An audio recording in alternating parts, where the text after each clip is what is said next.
माननीय दिग्विजय सिंह जी आज आपके बीच कर रहे हैं।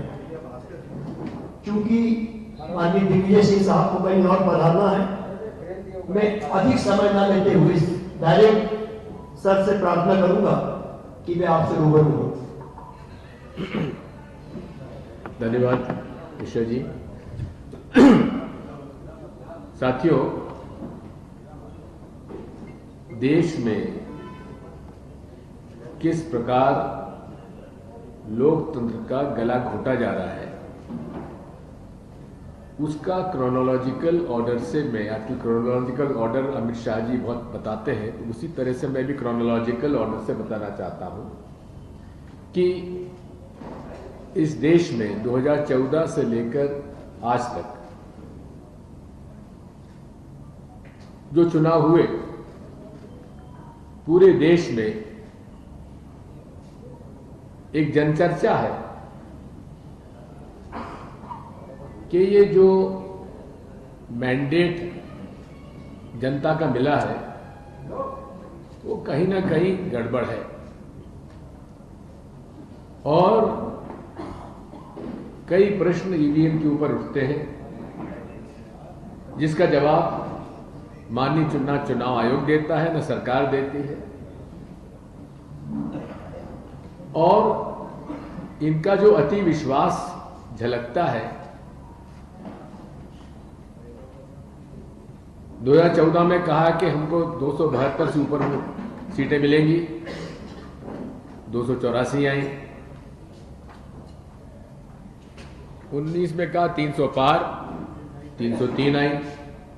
अब कह रहे हैं 400 पार।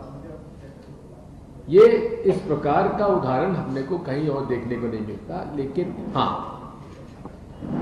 ये आत्मविश्वास जो झलक रहा है, ये शुद्ध रूप से कहीं ना कहीं हमें शक पैदा करता है। तो chronological order number 1 EVM, chronological order number 2 electoral bonds.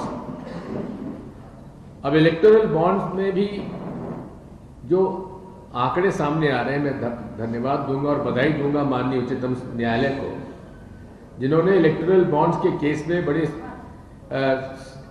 साहसिक ढंग से इलेक्टोरल बॉन्ड्स की सारी जानकारी निकालने के लिए सरकार को बाध्य किया और इसको इल्लीगल पाया गया।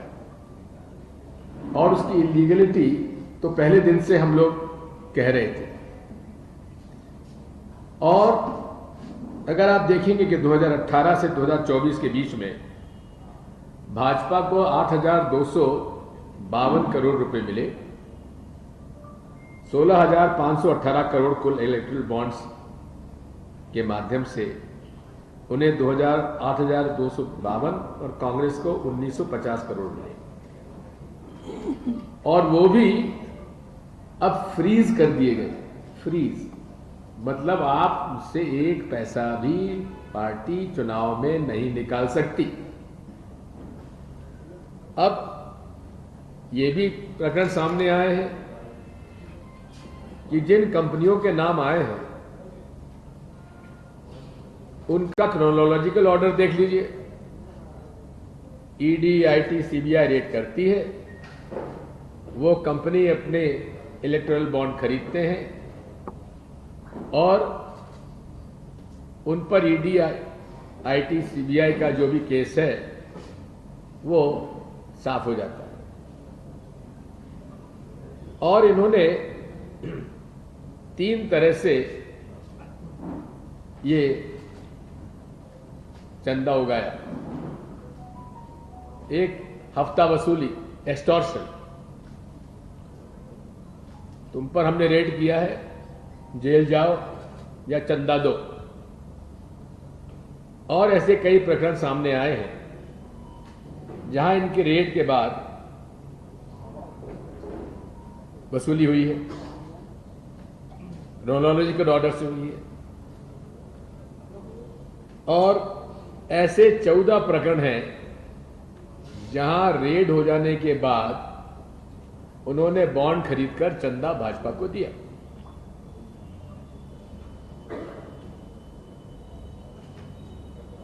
इसके बाद दूसरा है चंदा दो और धंधा लो।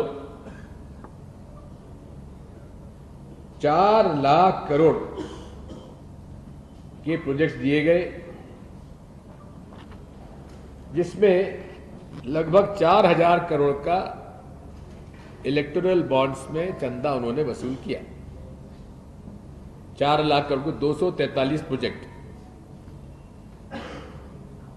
और उसमें 37 बिजनेस हाउसेस के डोनेशंस के हिसाब से हम लोगों ने देखे तो काफी काम हुआ है। साथ में एक ये बड़े एक स्कैंडलस है, दुख की बात है कि 7 फार्मास्यूटिकल कंपनीज जिन पर की इन्वेस्टिगेशन चला था नकली दवाइयों का, cough syrup, blood pressure medicine, कोविड-19 ट्रीटमेंट, रामदेसिविर इंजेक्शंस, उन सारी इन्वेस्टिगेशन के कंपनी से इन्होंने चंदा लिया। ये भी उससे प्रमाणित होता है। यानी कि कोविड में जो दवाइयां बांटी जा रही थी, नकली दवाइयां, उन दवाई बनाने वालों से भी चंदा लेकर उन्होंने उनको भी छोड़ दिया। यह है मोदी गारंटी। मोदी गारंटी है हफ्ता वसूली की, मोदी गारंटी है चंदा दो धंधा लो, और उसके बाद तीसरी श्रेणी आती है शेल कंपनीज। ये शेल कंपनी क्या होती है? बोगस कंपनीज, जिनके माध्यम से टैक्स हेवन से पैसा आता है और उन कंपनीज में चला जाता है।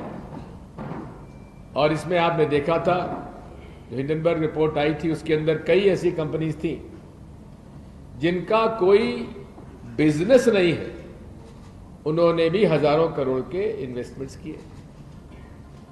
अब माननीय प्रधानमंत्री जी ने गारंटी दी थी कि पूरे देश के शेल कंपनीज हमने समाप्त कर दी, पूरे देश की। लेकिन इस पूरे इलेक्टोरल बॉन्ड स्कैम में 29 कंपनियां ऐसी हैं जो शेल कंपनीज हैं, जिनकी जितनी पूंजी है उससे ज्यादा उन्होंने चंदा दे दिया। कर्मचारी कोई है नहीं और चंदा सैकड़ों करोड़ में दे दिया, वो भी लिस्टेड है। ये सारी डिटेल्स आज नेट पर अवेलेबल है। और ये वो है जिनमें से कि फाइनेंस मिनिस्ट्री खुद मोदी जी की सरकार ने 19 फर्जी कंपनियां जो शेल कंपनीज थी, इनको उन्होंने हाई रिस्क में डाला था of violating the prevention of money laundering act, PMLA. तो ये इलेक्टोरल बॉन्ड्स की जो कथा है वो आपके सामने है। अब क्रोनोलॉजिकल ऑर्डर में नंबर 3 आता है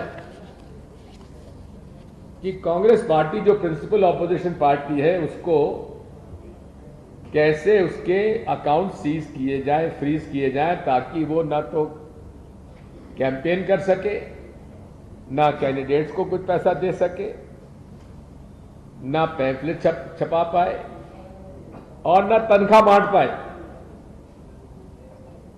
ये अजय माकन जी के बयान से मैं आपको कोट कर रहा हूं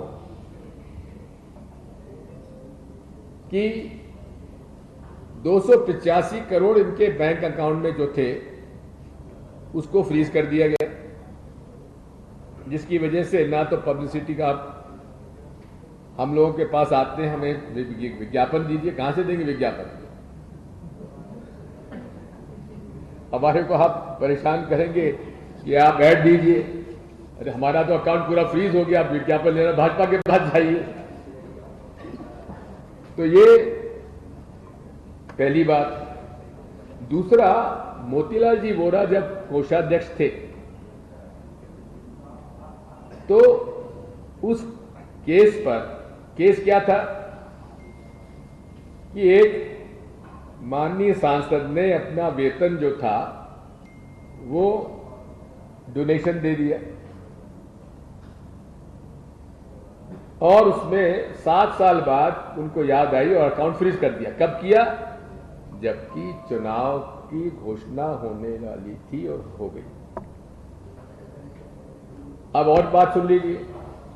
अब उनको ख्याल आया कि सीताराम जी केसरी जब कोषाध्यक्ष थे 94-95 में, उस पर कोई उनको केस निकाला उन्होंने और नोटिस अब दिया है, यानी 31 साल बाद मोदी जी के इनकम टैक्स विभाग को जो रिटर्न 94-95 में कांग्रेस पार्टी ने दिया था उस पर नोटिस अब दिया गया है। अब ये भी है, ये तो ऐसी बात लगती है कि आजादी के पहले जब महात्मा गांधी हमारे अध्यक्ष हुआ करते थे और जमनालाल बजाज हमारे कोषाध्यक्ष हुआ करते थे, उस समय का भी शायद वो केस ढूंढ रहे होंगे कि वहां से कैसे नोटिस देकर इनको फ्रीज किया जाए। अब 3 बात साफ होती हैं। पहली बात तो ये, कोई recognise political party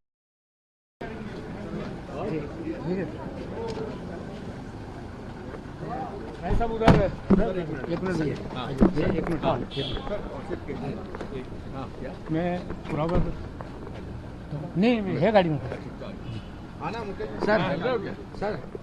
sir Kejriwal को जिस तरह से गिरफ्तार किया गया है उस पर सर क्या कहेंगे? और मुख्यमंत्री मोहन यादव कह रहे हैं कि इससे पहले जब भी इस तरह की घटना नहीं हुई है, जो भी हुआ है आरोप लगे हैं, तो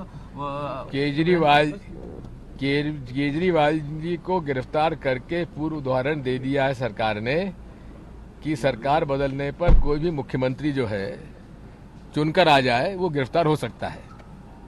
ठीक है, चलो पूर्व मुख्यमंत्री दिग्विजय सिंह